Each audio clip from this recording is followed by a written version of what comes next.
செவி வழி கதை கேட்க வந்திருக்கும் அன்பு நேயர்களுக்கு இனிய வணக்கங்கள். எழிலன்பு ஆடியோ நாவல்ஸ் சேனலுக்கு உங்களை அன்புடன் வரவேற்கும் நான் உங்கள் பிரீத்தி திலீபன். கதை கேட்போம், காதுகளுக்கு இனிமை சேர்ப்போம். இந்த ஆடியோ நாவல்ஸ் உங்களுக்கு பிடித்திருந்தால் லைக் பண்ணுங்க. உங்கள் கருத்துக்களை கீழே கமெண்ட்ஸ்ல சொல்லுங்க. உங்கள் நண்பர்களுக்கும் ஷேர் பண்ணுங்க. நம்ம சேனலில் தொடர்ந்து கதைகளை கேட்டு மகிழ சப்ஸ்கிரைப் பண்ணுங்க. கூடவே நோட்டிபிகேஷன்ஸ் பெற பெல் பட்டனையும் தட்டி விடுங்க. இப்ப கதை கேட்கலாம் வாங்க. எழுத்தாளர் எழிலன்பு அவர்களின் ஜதியோடு சதிராடு, அத்தியாயம் 17.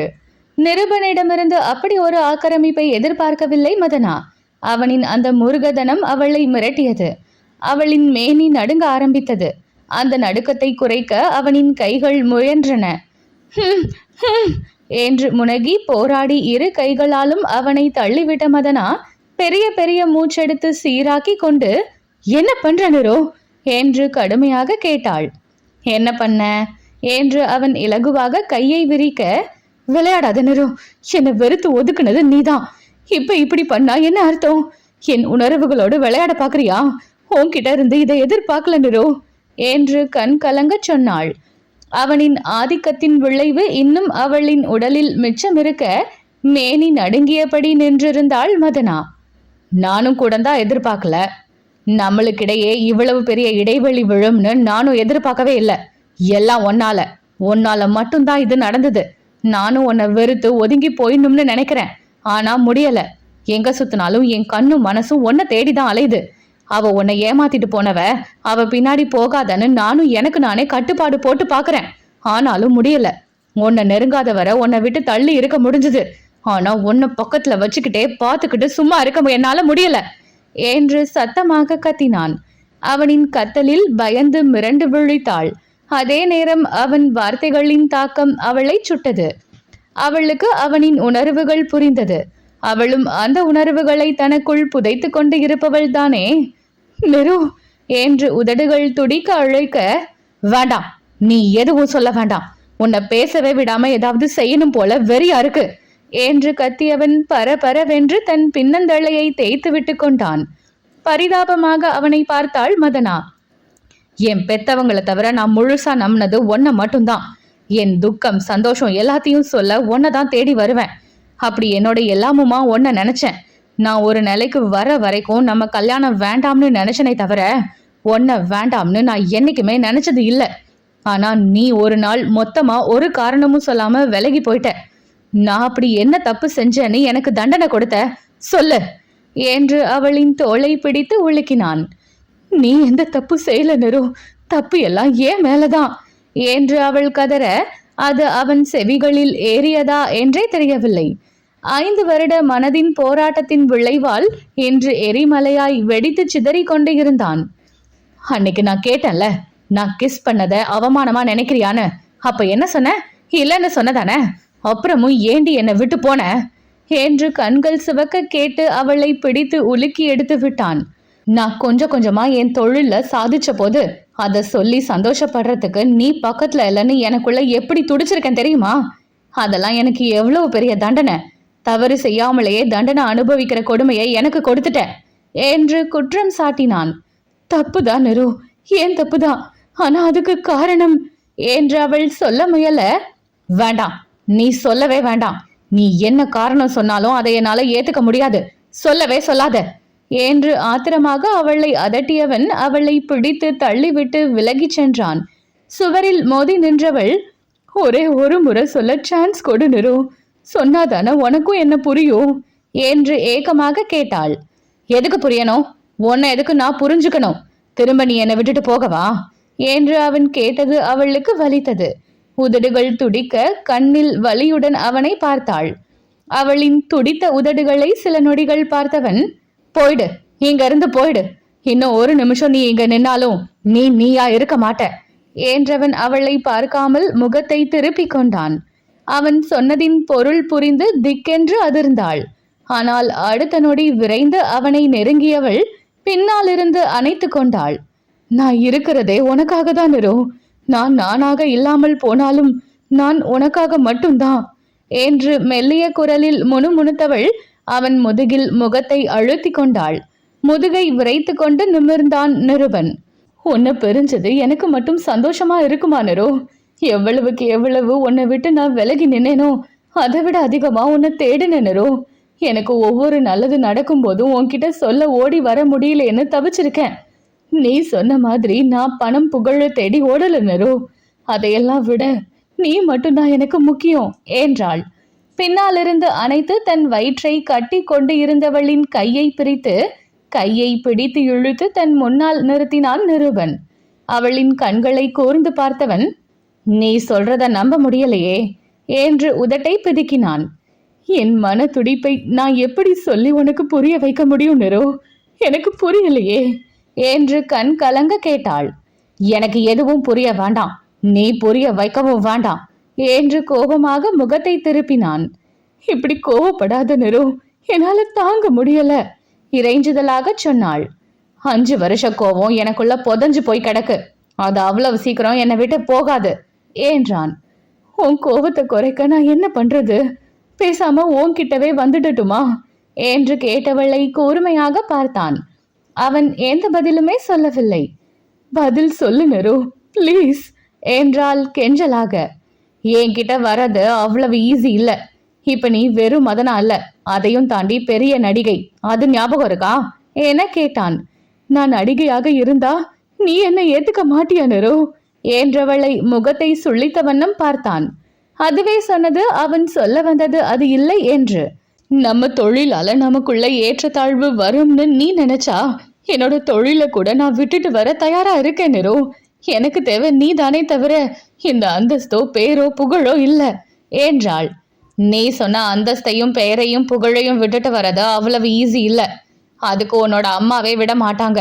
அதை விட நீ அதையெல்லாம் விட்டுட்டு வந்தாதான் என் கூட வர முடியும்னு சொல்லும் கீழ்த்தனமான புத்தியும் எனக்கு இல்ல என்று கைகளை விரித்தான். அப்ப நீ என்னதான் சொல்ல வர நிரு என்று குழப்பத்துடன் கேட்டாள். என்னை விட்டுட்டு போன நீ தான் என்னை தேடி வர வழியையும் யோசிக்கணும் என்று தோளை குலுக்கி கொண்டான் நிருபன். அவளுக்கு என்ன செய்வது என்றே புரியவில்லை. அவள் யோசனையுடன் அவனை பார்க்க அவனோ அசையாமல் நின்றான். அப்போது அவளின் அலைபேசி அழைக்க எடுத்து பார்த்தாள். அனிதா தான் அழைத்து கொண்டு இருந்தார். என்னம்மா, நீ இன்னும் தூங்கலையா? மாத்திரை போட்டியா இல்லையா என்று அழைப்பை ஏற்று கேட்டாள். நான் மாத்திரை போடுறது இருக்கட்டும், நீ அங்கிருந்து கிளம்பிட்டியா இல்லையா என்று கேட்டார். இப்பதான் ரிகர்சல் முடிஞ்சுது, இதோ கொஞ்ச நேரத்துல வந்துருவேன் என்று நிருபனை பார்த்து கொண்டே சொல்ல அவனோ உதட்டை சுள்ளித்து அலட்சியமாக நின்றிருந்தான். நீ பண்றது ஒன்னும் சரியில்லை மதனா, ஒழுங்கா சீக்கிரம் கிளம்பி வர வழிய பாரு. நீ வந்த பிறகுதான் நான் தூங்கவே போகணும் என்று கோபமாக சொல்லிவிட்டு அழைப்பை வைத்தார் அனிதா. அம்மா எனக்காக முழிச்சிட்டு இருக்காங்க நிரு, நான் கிளம்புறேன் என்று சொன்னவளுக்கு பதிலாக அவனின் கண்கள் தான் ஏதோ பேசின. அது என்னவென்று அவளால் சட்டென்று புரிந்து கொள்ள முடியவில்லை. அவளின் கைபேசியையும் அவளையும் நிருபன் குறிப்பாய் பார்க்க இப்போது அவளுக்கு ஏதோ புரிவது போல் இருந்தது. உன் அம்மா ஒரு வார்த்தை சொல்லிட்டா நீ ஓடதானே செய்வ என்று அவன் சொல்வது போல் இருக்க, இதைத்தான் நிருபன் சற்று முன்பும் சொல்ல வந்தானா? உன் அன்னையை மீறி உன்னால் ஒன்றும் செய்ய முடியாது என்று குறிப்பு காட்டினானே என்று அவள் சிந்தனையுடன் நிற்க, அப்போது ஸ்டூடியோவின் வாசல் புறம் ஏதோ அரவம் கேட்டது. மேடம் என்று அழைத்து கொண்டு உள்ளே வந்து கொண்டு இருந்தார் அவளின் காரோட்டி. என்ன பழனி? பெரிய மேடம் எனக்கு ஃபோன் போட்டாங்க மேடம், உங்களை அழைச்சிக்கிட்டு சீக்கிரம் வீட்டுக்கு வர சொல்றாங்க என்ற தகவலை சொல்ல நிருபன் இகழ்ச்சியாக சிரித்து கொண்டான்.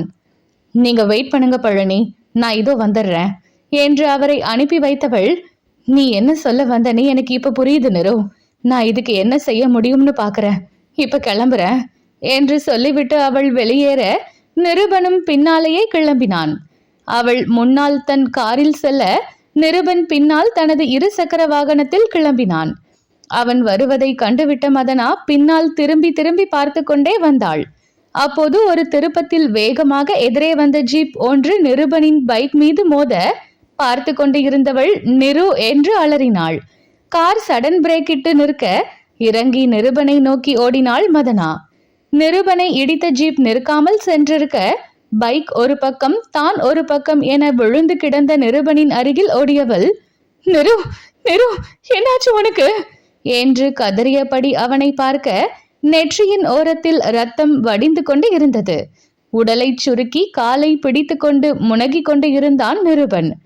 காலில் அடிபட்டிருக்கும் போல இருக்கு மேடம் என்று அங்கே வந்த அவளின் காரோட்டி சொல்ல, தூக்குங்க பழனி, ஹாஸ்பிட்டல் போயிடலாம் என்று மதனா சொல்ல, மேடம் தூரத்துல ஒரு கார் வருது, உங்களை பார்த்தா கூட்டம் கூடிடுவாங்க, நீங்க கார்ல உட்காருங்க, நான் அவங்க கிட்ட ஹெல்ப் கேட்டு சாரை ஹாஸ்பிட்டல்ல சேர்க்க ஏற்பாடு பண்றேன் என காரோட்டி சொல்ல, இல்ல நிறுவ விட்டுட்டு நான் போக மாட்டேன் என்று பிடிவாதமாக அவனை விட்டு விலக மறுத்தாள். அவளை ஒரு நொடி வியப்பாக பார்த்துவிட்டு நெருங்கிவிட்ட காரை நிறுத்தி உதவி கேட்டார் பழனி. இறங்கி வந்தவர்கள் மதனாவை பார்த்துவிட்டு ஆர்வமாக பேச வந்தனர். மேடம் நீங்களா? உங்களை இங்க பாப்போன்னு எதிர்பார்க்கவே இல்லை மேடம், ஒரு செல்ஃபி எடுத்துக்கலாமா என்று சூழ்நிலையை புரிந்து கொள்ளாமல் பேசிய அந்த இளைஞனை கண்டு கோபம் வந்தாலும் அடக்கி கொண்டவள், பிளீஸ் முதல்ல இவரை பாருங்க, அடிபட்டிருக்கு, உடனே ஹாஸ்பிட்டல் கூட்டிட்டு போகணும், ஹெல்ப் பண்ணுங்க என்ற அவளின் இறைஞ்சுதலில் உதவி செய்தான். சில நொடிகளில் மதனாவின் காரின் பின் இருக்கையில் நிருபனை வசதியாக படுக்க வைத்து அவன் தலையை மடியில் தாங்கியபடி அமர்ந்திருந்தாள் மதனா. நிருபன் வலியில் முணங்கிக் கொண்டே வர, இதோ ஹாஸ்பிட்டல் போயிடலாம் நிரு என்று அவனுக்கு சமாதானம் செய்தவள் கண்களோ கண்ணீரால் நிறைந்திருந்தது. ஒவ்வொரு சொட்டுக்கள் அவன் முகத்திலும் விழ அவன் பார்வை அவளை தீண்டியது. அந்த வலியிலும் அவனுக்காக அவள் சிந்தும் கண்ணீர் சுகமாக இருந்ததோ? தனக்காக தவிக்கும் அவளின் விழிகளையே பார்த்து கொண்டு வந்தான் நிருபன்.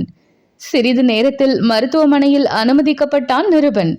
நீங்க இங்கேயே இருந்தா யாராவது பார்த்து கூட்டம் வந்துருமோன்னு பயமா இருக்கு மேடம், சமாளிக்க முடியாது, நான் உங்களை வீட்டுல விட்டுட்டு வந்து சாரை பாத்துக்கிறேன் என்று காரோட்டி சொல்ல, என்ன நடந்தாலும் பரவாயில்ல பழனி, நிருபனுக்கு என்னாச்சுன்னு தெரியாம இங்க இருந்து நகர மாட்டேன் என்று பிடிவாதமாக மறுத்துவிட்டாள் பெண்ணவள். பழனிக்கு என்ன சொல்வது என்றே தெரியவில்லை. பிரபலங்கள் பொது இடத்திற்கு வரும்போது ஏற்படும் நெருக்கடியை அறிந்தவர்தானே. அதிலும் மதனாவிற்கு ஒன்று என்றால் அவளின் தாயார் அவரைத்தான் வைத்து வாங்குவார். அதனால் ஒரு மருத்துவரிடம் பேசி அவளை ஒரு அறையில் அமர வைக்க ஏற்பாடு செய்தார் பழனி. மருத்துவரும் அவளை ஒரு அறையில் காத்திருக்க ஏற்பாடு செய்து கொடுத்தார். அந்த பிரச்சனை முடிந்தாலும் அடுத்து ஒரு பிரச்சனையும் இருந்தது. முன்னதை விட முக்கியமானது. பிரச்சனையின் ரூபம் அனிதா. அனிதா ஏற்கனவே விரைவில் வீடு வந்து சேர்ந்துவிட வேண்டும் என்று எச்சரிக்கை விட்டிருந்தார். மதனாவின் அலைபேசி வேறு அடித்துக்கொண்டே இருந்தது. ஆனால் அவள் அழைப்பை ஏற்கவே இல்லை. அவள் எடுக்கவில்லை என்றால் அடுத்தது பழனிக்கு தான் அழைப்பு வரும். சில நொடிகளில் அழைப்பு வந்தது. என்ன அவளை வீட்டுக்கு அழைச்சிட்டு வராம எங்கடா போய் தொலைஞ்ச என்று அழைப்பை ஏற்றதுமே வள் என்று விழுந்தார். மேடம் அது என்று தயங்கியபடி அவரிடம் விஷயத்தை சொல்ல, அவனுக்கு அடிபட்டா இவ ஏன் போகணும், போன் அவகிட்ட கொடு என்று கத்தினார். அவர் சென்று மதனாவிடம் கொடுக்க முதலில் வாங்க மறுத்தாள் மதனா. பிளீஸ் மேடம், பெரிய மேடம் என்னதான் சத்தம் போடுறாங்க என்று பழனி கெஞ்ச வேண்டா வெறுப்பாக வாங்கி பேசினாள். ஓ மனசுல நீ என்னடி நினைச்சிட்டு இருக்க? எவனுக்கோ அடிபட்டா நீ ஏண்டி ஹாஸ்பிட்டல்ல போய் தேவிடு காத்துக்கிட்டு இருக்க?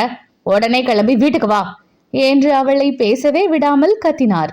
அம்மா, அடிபட்டு கிடக்கிறது யாரும் இல்ல, என்னோட நிரு, அப்படியெல்லாம் விட்டுட்டு வர முடியாது என்று மதனாவும் குரலை உயர்த்தினாள். என்னடி திமிரா, உனக்கு அவ்வளவு துளிர் விட்டு போயிடுச்சா? இப்பவாவது அவனுக்கு காலில் தான் அடி. நீ இப்படியே பண்ணிட்டு இருந்தன்னு வச்சுக்க, அவனை உரு தெரியாம அழிச்சிடுவேன். இன்னும் 1/2 மணி நேரத்துல நீ இங்க இருக்கணும் என்று கடுமையாக எச்சரித்து விட்டு அழைப்பை துண்டித்தார் அனிதா. விக்கித்து நின்றாள் மதனா. அன்னை கோபப்படுவார் என்று தெரியும் தான், ஆனால் இவ்வளவு கடுமை? அதைவிட வேறு ஒன்றும் மூளையை இடறியது. காலில் அடி என்று அவருக்கு எப்படி தெரிந்தது என்று தோன்ற, பழனி, நிருவுக்கு எங்க அடிபட்டதுன்னு அம்மா கிட்ட எதுவும் சொன்னீங்களா என்று விசாரித்தாள். இல்ல மேடம், சாருக்கு ஆக்சிடென்ட் ஆகிடுச்சு, ஹாஸ்பிட்டல்ல சேர்த்திருக்கோம்னு மட்டும்தான் சொன்னேன் மேடம் என்றார் பழனி. இடரல் இப்போது அவள் இதயத்தை பதம் பார்த்தது. அப்போ நிருபனுக்கு அடிபட்டதுக்கு காரணம் அம்மா தானா என்று வேதனையுடன் எச்சில் விழுங்கிய அதே நேரத்தில் ஆத்திரமும் வந்தது. நிரு சொன்னானே, நீ என்னிடம் வருவதற்கு உன் அம்மாவே தடையாக இருப்பார் என்று. அப்போ அன்னைக்கும் அவனுக்கும் இடையே இன்று உரசல் நடந்திருக்கிறது. அந்த கோபத்தை தான் தன் மீது காட்டியிருக்கிறான் என்பது புரிய உதட்டை கடித்து கொண்டாள். அன்னை அவனை காயப்படுத்தும் அளவிற்கு சென்று விட்டார். இனி தான் என்ன செய்ய வேண்டும் என்ற சிந்தனையில் ஆழ்ந்து போனாள் மதனா.